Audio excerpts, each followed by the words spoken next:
मेरे प्यारे छात्र छात्राओं, मॉडर्न स्टडी सेंटर में आप लोगों का हार्दिक स्वागत है। आप तो इस कड़ाके की सर्दी में भी गर्मी है और वह भी चढ़ती हुई गर्मी। आपकी गर्मी वास्तव में देश की गर्मी है। तो हम इसी गर्मी के साथ आज पाठ शुरू कर रहे हैं। पिछले दिन जो ऑब्जेक्टिव प्रश्नोत्तर किया गया था उसी का सब्जेक्टिव भाग है यह, यानी इसमें आप विषयनिष्ठ प्रश्नोत्तर पर बात करेंगे या मॉडल सेट है। मॉडल सेट का विषयनिष्ठ भाग, एक भाग पहले आप लोगों को इसका वस्तुनिष्ठ बता दिया गया है, उस पर चर्चा हो गई है। आज आप इसके खंड बी पर बात करेंगे, यानी विषयनिष्ठ मॉडल सेट पर बात करेंगे। इसमें आप जानते हैं कि एक प्रश्न होता है निबंध का, दूसरा प्रश्न होता है व्याख्या का, तीसरा प्रश्न होता है लघुत्तरीय, चौथा प्रश्न दीर्घोत्तरीय, पांचवा प्रश्न संक्षेपण का। इस तरह आप यहाँ पर देखेंगे कि सभी प्रश्नों का 5-6 प्रश्न होते हैं, जिसका आपको व्याख्यान के आधार पर समझना है। तो हम पाठ शुरू कर रहे हैं कि पहला प्रश्न आपका हो जाएगा निबंध का। जो निबंध 8 नंबर का होता है, आप देख रहे हैं कि 5-6 निबंध आपको पूछे जाएंगे, जिसमें किसी एक पर आपको निबंध लिखना है। निबंध के संदर्भ में आपको एक बार दो बार पहले भी बताया गया है कि निबंध को एकदम सिलसिलेवार ढंग से लिखिए।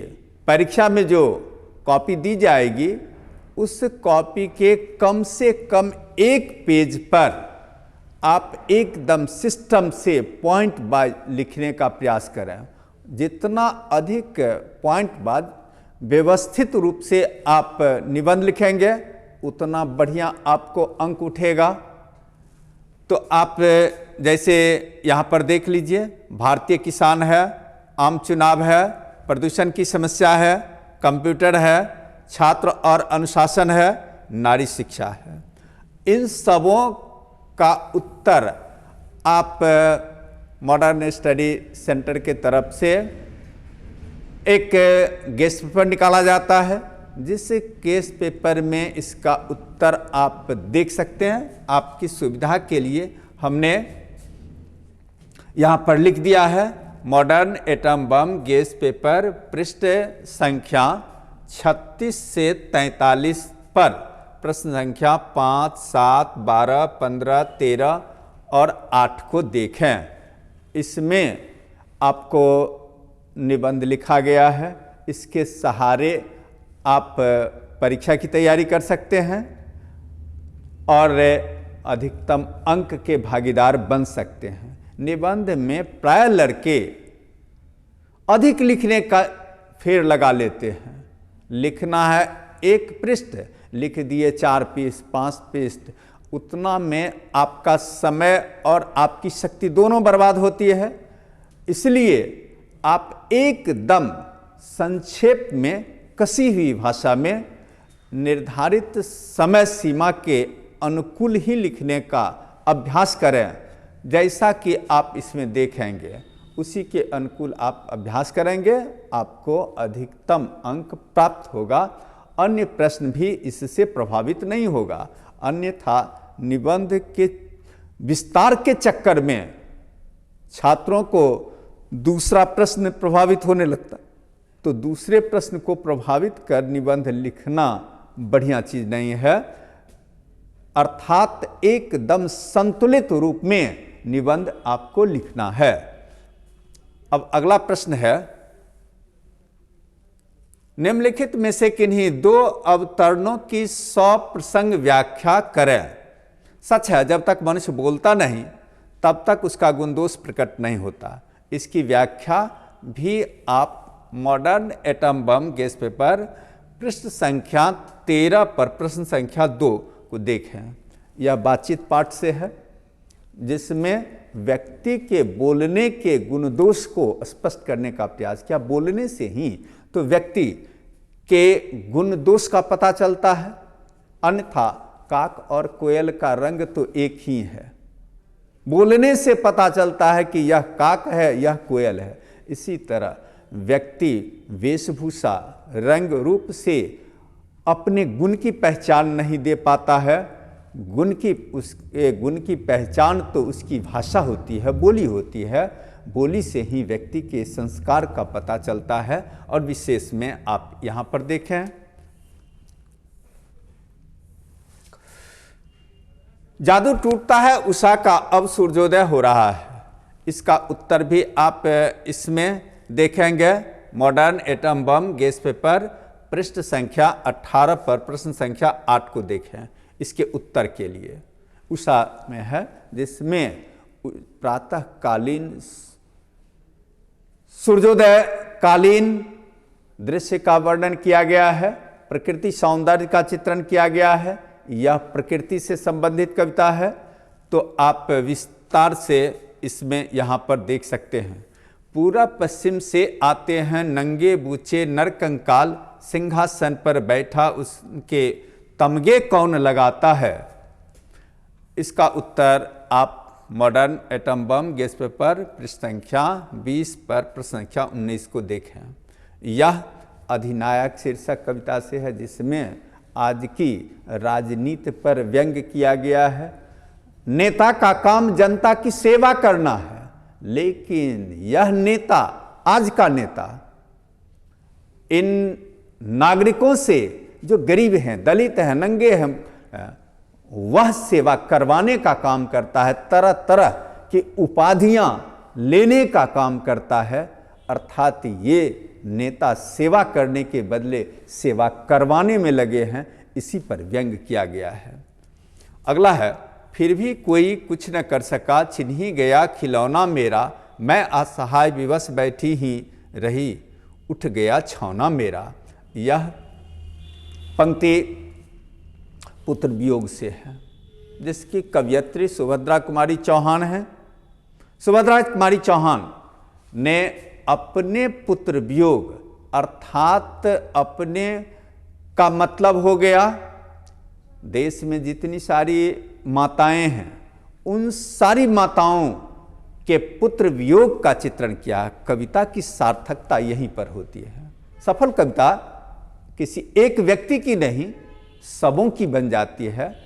यहाँ पर कवयित्री की पीड़ा सिर्फ एक माँ की पीड़ा नहीं, संसार की सारी माताओं की पीड़ा है।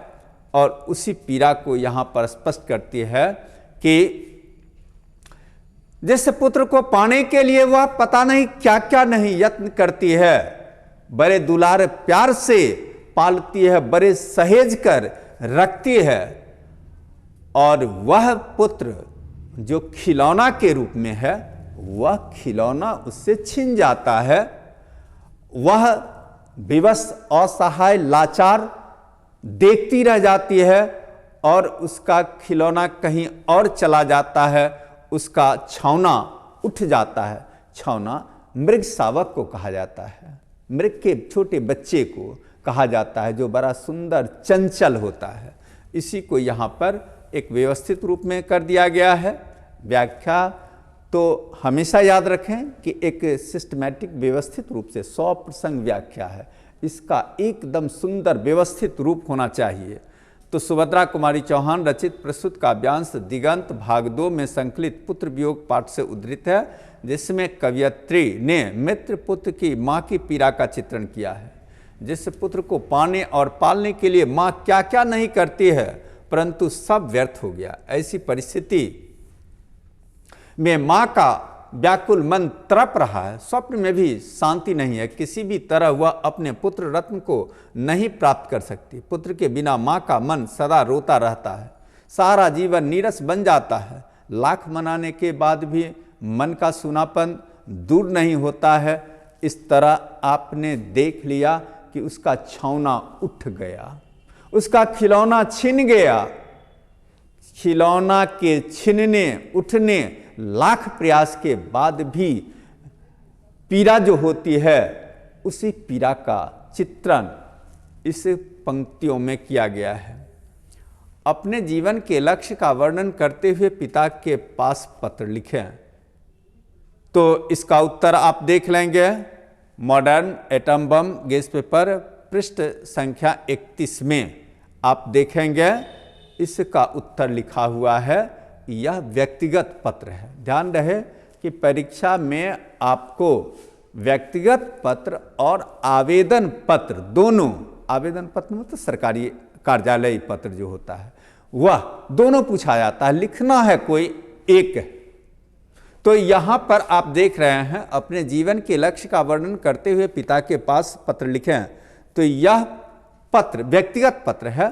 इसका उदाहरण नमूना आपको modern atom bomb guess paper पृष्ठ संख्या 31 में मिल जाएगा, आप देखेंगे। या फिर अपने क्षेत्र के नगर पालिका अध्यक्ष या नगर निगम अधिकारी को क्षेत्र में समय से सफाई न होने का शिकायती पत्र लिखें। यह आपको आवेदन पत्र है। नगर पालिका या फिर नगर निगम के जो अधिकारी हैं उनको आपको बताना है कि उस क्षेत्र में ठीक ढंग से सफाई नहीं होती है। उस सफाई की शिकायत करते हुए एक आवेदन पत्र लिखना है और इसका उत्तर आपको modern atom bomb guess paper पृष्ठ संख्या 34 में मिल जाएगा। वहां पर आप देख लेंगे, उसके सहारे आप तैयारी करेंगे। इसके बाद आप देख रहे हैं निम्नलिखित प्रश्नों में से किन्हीं 5 के उत्तर दें। लघुत्तरीय आपको 10 के लगभग प्रश्न पूछा जाएगा, जिसमें 5 प्रश्नों का उत्तर देना, छोटा छोटा, बहुत अधिक बड़ा नहीं करना है। 1 पंक्ति, 2 पंक्ति, 3, 4 पंक्ति, इसी के लगभग में आपको उत्तर लिखना है। लघुत्तरीय में 5 प्रश्नों का उत्तर आपको लिखना है, वही ये लघुत्तरीय है। निम्नलिखित प्रश्नों में से किन्हीं 5 के उत्तर दें। पहला है नूतन विश्व का निर्माण कैसे हो सकता है। यह प्रश्न सबसे पहले दिमाग में आपको बैठाना है कि किस पाठ का है, तो यह शिक्षा पाठ का है। और तब जब पाठ आपके दिमाग में आएगा तो उत्तर भी फटाफट आपके दिमाग में बन जाएगा। तो इसका उत्तर होगा सत्य की खोज, निर्भीकता, स्वतंत्रता अर्थात वास्तविक जीवन मूल्य की स्थापना से नूतन विश्व की स्थापना हो सकती है। यह शिक्षा पाठ है। शिक्षा क्या चीज है, जीवन में कितना महत्वपूर्ण है, इसका विस्तार क्या होगा, इससे फायदा क्या होगा, इसी को बताने का प्रयास किया है जे कृष्णमूर्ति ने। वो बहुत बड़े शिक्षा मनीषी थे। उन्होंने शिक्षा की व्याख्या की है और कहा है कि इस शिक्षा के बल पर एक नूतन विश्व का निर्माण हो सकता है। कैसे? तो शिक्षा के बल पर हम सत्य की खोज करेंगे। उस सत्य की खोज से हमारे भीतर निर्भीकता आएगी, स्वतंत्रता आएगी, वास्तविक जीवन मूल्य का ज्ञान हो जाएगा। और जब यह सब हो जाएगा तो एक ऐसा विश्व का निर्माण होगा जहां पर किसी को कोई पीड़ा नहीं, सब कोई अपने आप को स्वतंत्र महसूस कर सकेगा।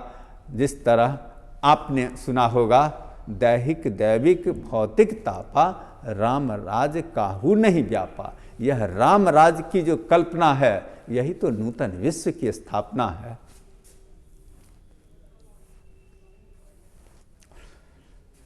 प्रेम, दया, ममता, भाईचारा आदि की स्थापना वास्तविक शिक्षा के माध्यम से संभव है। इसी से आपसी बैर या महत्वाकांक्षा समाप्त होगी, फिर नूतन विश्व का निर्माण होगा।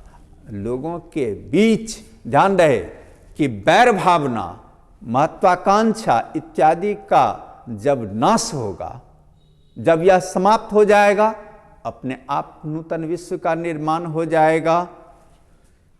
अब दूसरा है शिक्षा का अर्थ क्या है।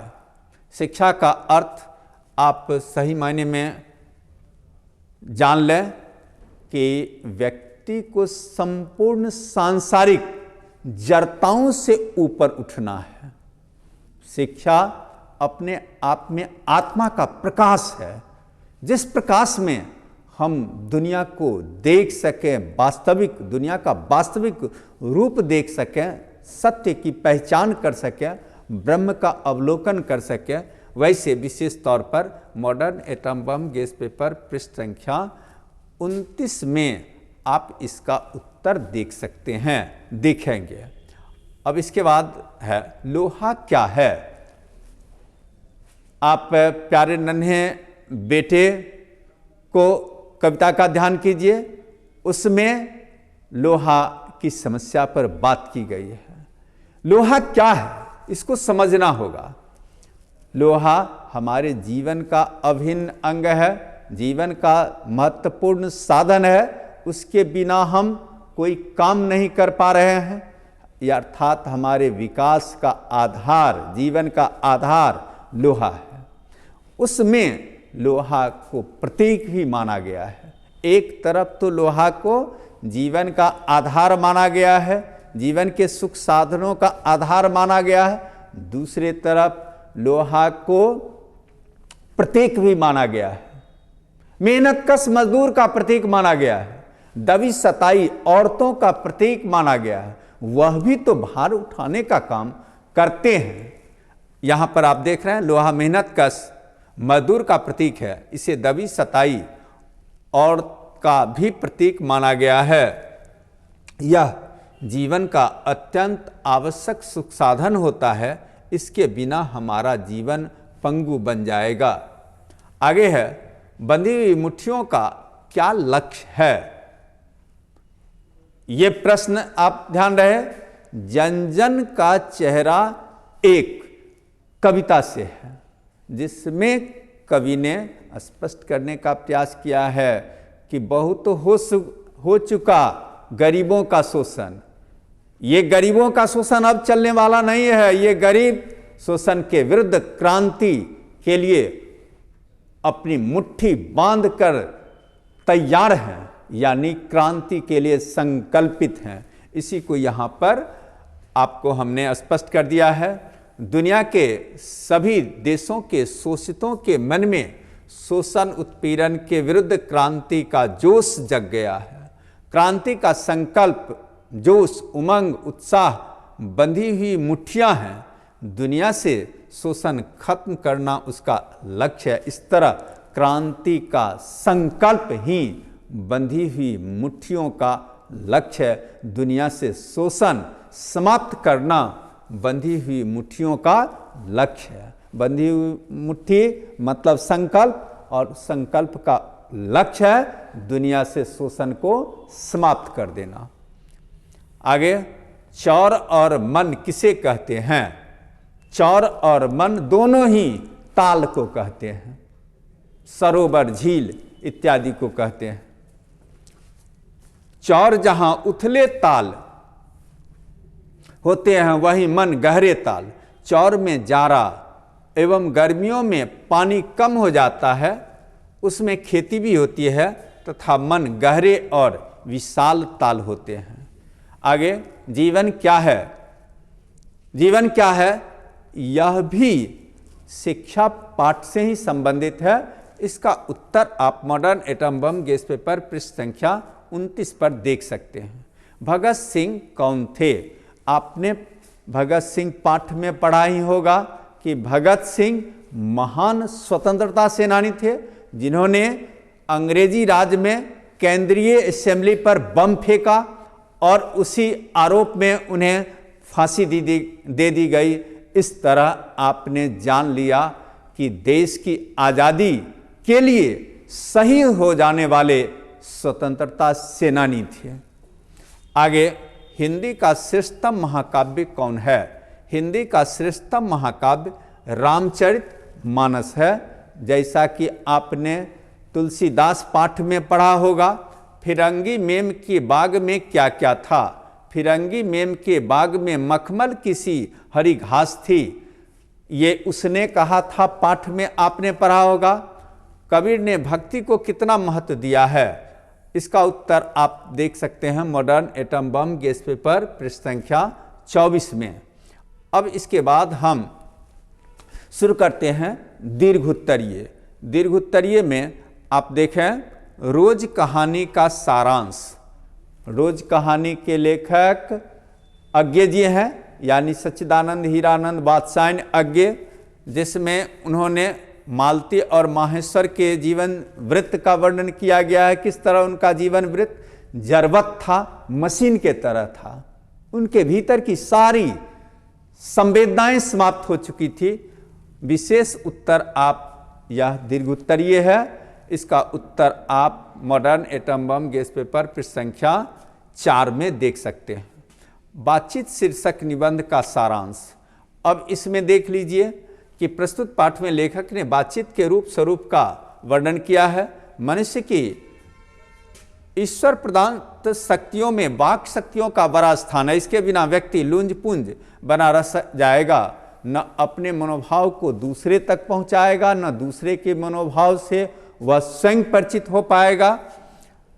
मानव संस्कृति के विकास का बड़ा आधार वाक शक्ति है। वेन जॉनसन के अनुसार बोलने से ही मनुष्य के रूप का साक्षात्कार होता है। इसके माध्यम से व्यक्ति एक दूसरे के सुख दुख का सहभागी बनता है। मनुष्य वाक शक्ति का उपयोग बातचीत और भाषण में करता है। दोनों ही भावाभिव्यक्ति का माध्यम होने के कारण एक जैसे होकर भी अलग अलग हैं।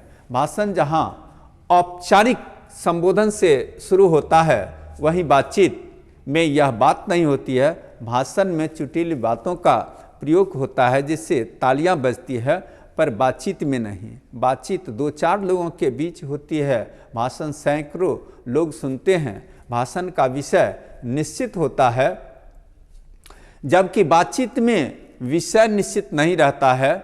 उम्र, पेशा, लिंग आदि के आधार पर बातचीत का विषय बनता है। एडिसन के अनुसार श्रेष्ठ बातचीत 2 लोगों के बीच होती है। लोगों की संख्या जैसे जैसे बढ़ती है, बातचीत में अपनापन कम होने लगता है, औपचारिकता बढ़ती है। 3 लोगों की बातचीत अंगूठी में नग की तरह होती है। अधिकतम 4 लोगों में बातचीत हो सकती है। बातचीत भी एक कला है। यूरोप में इसे आर्ट ऑफ कन्वर्सेशन कहते हैं। इसी से सुहृदय गोष्ठी होती है। इसमें इस लियाकत या ढंग से लोग अपनी बात करते हैं कि सुनने वालों के मन में तनिक भी चोट नहीं पहुंचती है। उनकी गोष्ठी में प्रेम अपनापन का भाव रहता है, जबकि शास्त्रार्थ में अभिमानपूर्ण ज्ञान के दाव पेचों की कलाबाजी चलती रहती है। बात बात में विवाद पैदा हो जाता है। श्रेष्ठ बातचीत तो आत्मालाप है, अपने आप से बातचीत है, आत्मचिंतन है। आवश्यकता होती, क्योंकि बातचीत के लिए समय, स्थान और व्यक्ति की आवश्यकता होती है, जबकि आत्मालाप में तो व्यक्ति खुद से बात करता है।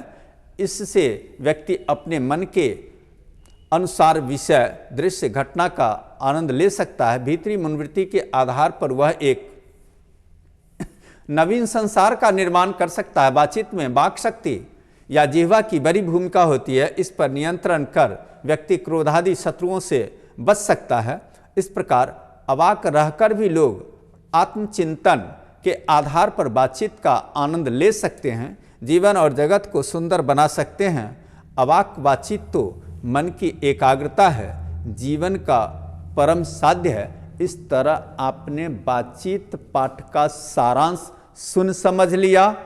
मोटे तौर पर इसमें लेखक ने बातचीत किसे कहते हैं, बातचीत का रूप स्वरूप क्या सब हो सकता है, वाक शक्ति क्या है, श्रेष्ठ बातचीत क्या है, श्रेष्ठ बातचीत से क्या फायदा हो सकता है, इन सारी बातों को ललित निबंध के रूप में प्रस्तुत करने का प्रयास किया है। अत्यंत रोचक सरस शैली के आधार पर प्रस्तुत करने का प्रयास किया है। आगे है मालती का चरित्र चित्रण। रोज कहानी की नायिका मालती है, आपने पढ़ा होगा। उसके चरित्र के विषय में है। मालती रोज कहानी की नायिका है। वह लेखक के दूर के रिश्ते की बहन लगती है। वह एक बच्चे की माँ और एक डॉक्टर की पत्नी है। वह बचपन में बरसाती नाले की तरह बड़े शौक और चंचल थी। उछलना कूदना, हंसी मजाक उसके जीवन का अभिन्न हिस्सा था। पढ़ाई के नाम पर किताब के पन्नों को फाड़ कर फेंक देना, कच्ची अमियाँ तोड़ना आदि उसके दैनिक कार्य थे। लेखक की बहन होने के बाद भी रिश्तों के बंधन से ऊपर उठकर स्वच्छंद बात और व्यवहार करती थी। मालती की शादी एक डॉक्टर से हुई। वह बड़ा नीरस और यंत्रवत स्वभाव का बन गया। परिणामतः मालती भी प्रेम दुलार के अभाव में पति जैसी बन गई। 2 वर्ष के अंतराल में ही वह एक बच्चे की मां बन गई, लेकिन वह बच्चा भी चिड़चिड़े स्वभाव के कारण या तो सोता है या रोता है। इस प्रकार मालती सुबह से देर रात तक यंत्रवत घर में काम करती रहती है। एक रस जीवन जीते रहने के कारण उसके जीवन से प्रेम, दया, ममता, कोमलता गायब हो गई। वह न तो पुत्र को दुलार प्यार कर पाती है और न पति की प्यारी बन पाती है। युवती होने पर भी बूढ़ी जैसी लगती है। चेहरे की चमक गायब होने के बदले में झुर्रियां पसर गई थी। वह मध्यम वर्गीय परिवार में घुट घुट कर जीवन जीने वाली नारी का प्रतीक है। अंदर से वह कुशल गृहिणी, माँ, बहन आदि पूर्ण नारी है, जबकि बाहर से हार मांस की चलती फिरती मशीन है। इस तरह आपने मालती के चरित्र में देख लिया कि वह एक बेटी है, वह एक बहन है, वह एक माँ है, वह एक पत्नी है। भीतर से उसमें सब गुण सुरक्षित है, लेकिन बाहर वह सिर्फ एक जीवित लाश की तरह यंत्रवत जीवन जीने को मजबूर है। उषा शीर्षक कविता का भावार्थ आप देखें। इसका उत्तर modern atom bomb guess paper पृष्ठ संख्या 10 में है। कवयित्री स्वयं को असहाय और विवश क्यों कहती है? इसका भी उत्तर आपको गैस पेपर में मिल जाएगा। पृष्ठ संख्या आगे देखें 13 में है। एकांकी और नाटक में क्या अंतर है? इसका उत्तर यहाँ पर लिख दिया गया है। एकांकी नाम से ही स्पष्ट है। 1 अंक वाला जो नाटक है वह एकांकी है, और 1 से अधिक अंक वाला जो नाटक है वह नाटक कहलाता है। एकांकी में 1 अंक होता है, जबकि नाटक में 1 से अधिक अंक होते हैं। नाटक का संक्षिप्त रूप एकांकी होता है। अब हम आगे देख रहे हैं संक्षेपण। यहाँ पर आप देख रहे हैं एक पैसेज आपके सामने है। बोलने का विवेक, बोलने की कला और पटुता व्यक्ति की शोभा है, उसका आकर्षण है। सुबुद्ध वक्ता अपार जनसमूह का मन मोह लेता है। मित्रों के बीच सम्मान और प्रेम का केंद्र बिंदु बन जाता है। जो लोग अपनी बात को राई को पहाड़ बनाकर उपस्थित करते हैं, वे एक और जहां सुनने वाले के धैर्य की परीक्षा लिया करते हैं, वहीं अपना और दूसरे का समय अकारण नष्ट किया करते हैं। वाणी का अनुशासन, वाणी का संयम और संतुलन तथा वाणी का मिठास ऐसी शक्ति है जो हर कठिन स्थिति में हमारे अनुकूल ही रहती है और मरने के पश्चात भी लोगों की स्मृतियों में हमें अमर बनाए रखती है। कम बोलो, सार्थक और हितकर बोलो। अब यहाँ पर आपको कर दिया गया है इसका संक्षेपण। आपकी सुविधा के लिए हमने बता दिया है इसमें कितने शब्द हैं। सबसे पहले तो आप यहाँ पर देख लीजिए, लगभग 100 शब्द हैं। इसका शीर्षक क्या होगा? तो वाक्पटुता, वाक् कला भी आप दे सकते हैं, और भी शीर्षक इससे संबंधित बना सकते हैं। और फिर यहाँ पर आप देख रहे हैं कि इसको हमने 33 शब्दों में बनाकर दे दिया है। फिर दूसरा पैसेज आपका है, इससे दूसरे पैसेज को आप पढ़ लेंगे। महानगरों में जो सभ्यता फैली है वह छिछली और हृदयहीन है। लोगों के पारस्परिक मिलन के अवसर तो बहुत हो गए, मगर इस मिलन में हार्दिकता नहीं होती है। मानवीय संबंधों में घनिष्ठता नहीं आ पाती है। दफ्तरों, बसों, रेलों, सभाओं और कल कारखानों में आदमी हर समय भीड़ में रहता है, मगर इस भीड़ के बीच वह अकेला होता है। मनुष्य के लिए मनुष्यत्व के भीतर पहले जो माया, ममता और सहानुभूति के भाव थे वे अब लापता होते जा रहे हैं। देशों की पारस्परिक दूरी घट रही है, लेकिन आदमी और आदमी के बीच की दूरी बढ़ती जा रही है। ध्यान रहे संक्षेपण में कि सबसे पहले आप शब्दों की संख्या गिने और तब फिर उसके भाव को समझें और जितने सारे शब्द हैं उन सारे शब्दों को 1/3 में आप लिखने का प्रयास करें। यदि पहली बार लिखने के क्रम में शब्द कमता है या बढ़ता है तो उसके लिए घबराने की ज़रूरत नहीं है, उसको आप तुरंत रफ बना दें और दूसरे बार आप फेयर बनाकर उचित शब्दों के साथ संक्षेपण बना दें। जैसे उत्तर आप देख रहे हैं, नगरीय सभ्यता, यहाँ पर इसका शीर्षक हो गया। मूल अनुच्छेद में शब्दों की संख्या 85 है। जैसे हमने लिख दिया उसी तरह आप भी अभ्यास करेंगे। यह मोटे तौर पर अभ्यास पर निर्भर करता है।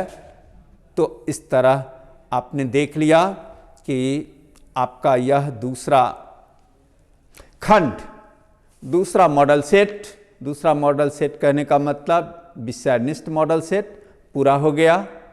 तो इस एक पूर्णता की अनुभूति के साथ कि आप इसी तरह परीक्षा में भी पूर्ण कर निकलेंगे और पूर्ण अंक प्राप्त करेंगे, इसी सफलता कामना के साथ यह पाठ समाप्त होता है। धन्यवाद। अगले पाठ में फिर मिलेंगे।